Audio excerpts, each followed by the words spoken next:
Fuck the intro, let's paint. Where is my glove? No. I have to get my glove. Nice. Now we're ready. Today we will paint something a little bit different. No creatures today.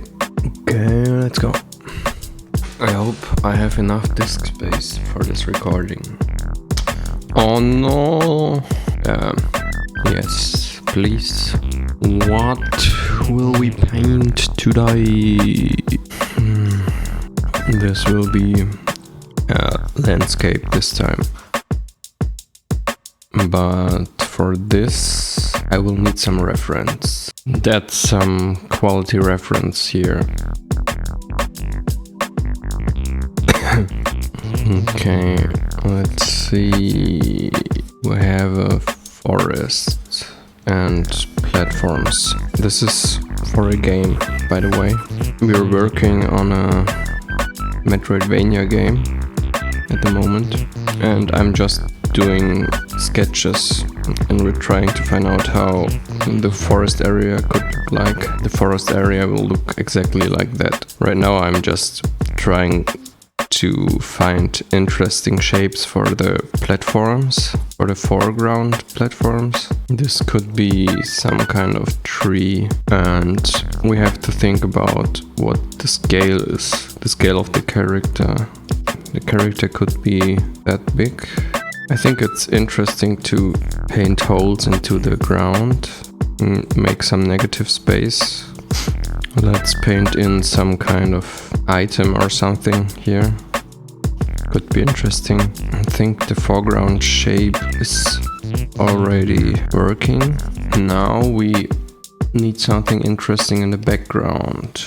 And also we can already think about what colors we want. The forest has to look, I don't know, it has to look like it's not really out of this world, because it's a fantasy forest and there are weird plants. I think with the background we can make an interesting composition if we use some kind of geometric shape. Or maybe this could be a god ray effect, but in the background, so it's not affecting the character and the foreground layer. So whatever is in the back will get lit by this huge god ray. I hope I can show this to you, because this is a school project. I don't want to be put into the basement again and tortured. Already happened twice. Whenever there's a geometric structure like that, it seems like it's human-made, or not made by nature, but I kind of like the idea of geometric background shapes, huge geometric background shapes. Maybe this could be some kind of mushroom head or something. Let's think about how this could look. I mean, if it's a mushroom, we have to show the shape, and it has to be higher. It needs to be affected by this light thing, so I will just keep it here and do this. Yes, very beautiful. Then there can be more mushroom structures like that. I'm not sure about the light color right now. Right now it's still pretty boring. Let's do this. Make it huge. Maybe it's too dark. There needs to be more contrast, or at least more atmosphere in the foreground. Find shapes for a rock formation. Not sure about that. No, I don't like that. Let's make the light a little bit more orange. Yeah, that's maybe not. And also it should be in front of this thing. We want to have some contrast to the character. We should think a little bit more about the midground. What makes a plant interesting? I guess the first thing we need to think about is the shape, and also what kind of plant. I think this could be some kind of wood, maybe a giant tree branch. but then it also has to be logical and fit to the background, because in the background right now we only have mushroom shapes and we don't see any tree-like plants. We should add some. Maybe the mushroom formations are kind of like mountains, and on the mushroom there are trees like that. Yeah, it's a strange tree, but at least now the mid-ground doesn't feel out of this environment. At least I think so.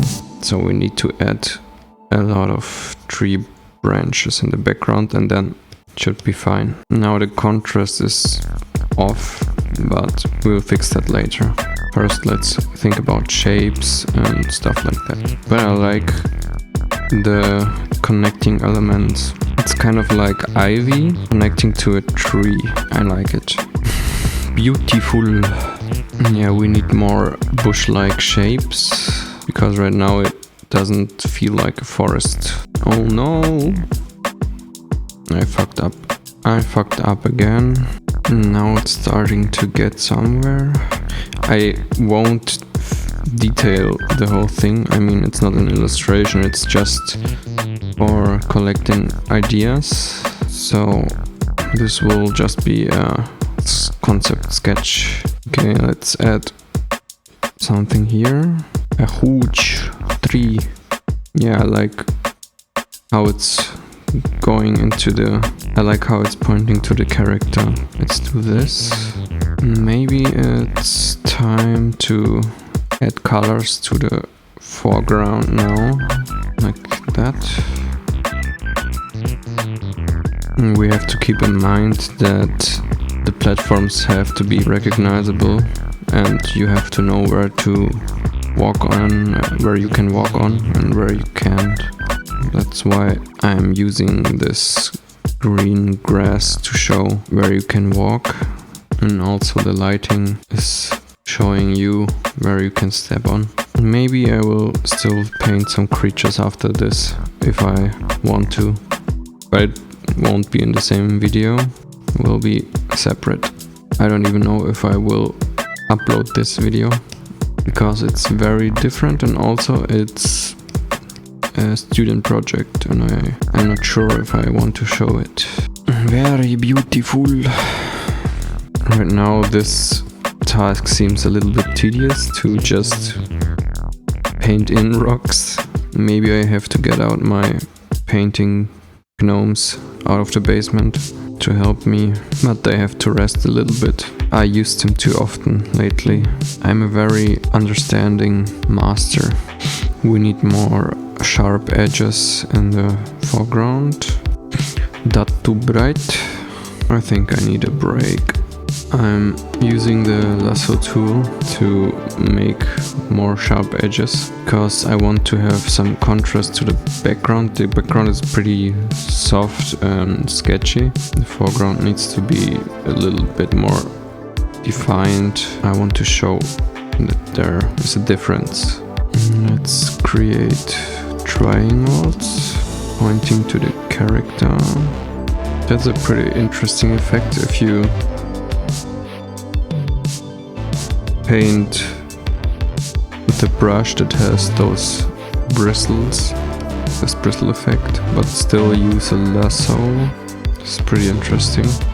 Let's cheat a little and add a color dodge to the grass.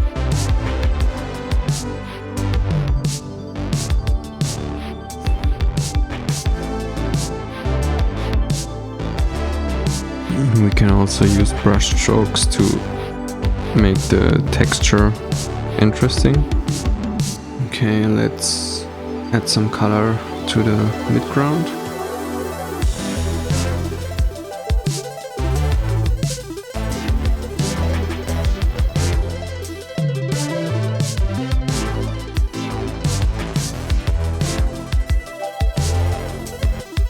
Nice. Okay, good enough. This won't be transferred into a game or something, it's just for collecting ideas. So it will look completely different, but it's good to get an idea of what we want for the environment. I will probably also add some foliage on top of the whole foreground layer. And those are mushrooms and some more green stuff in the foreground. We need more of the green stuff. You know what I mean? Very good. And I will also add some shadows here. Those are just the shadows coming from the leaves and stuff. Can also soften the shadow. I don't know if it made it worse or not, but I can't go back. We also need to shade the foreground tree branches. Have a little bit more sunlight. Very nice. I think we're done. Goodbye.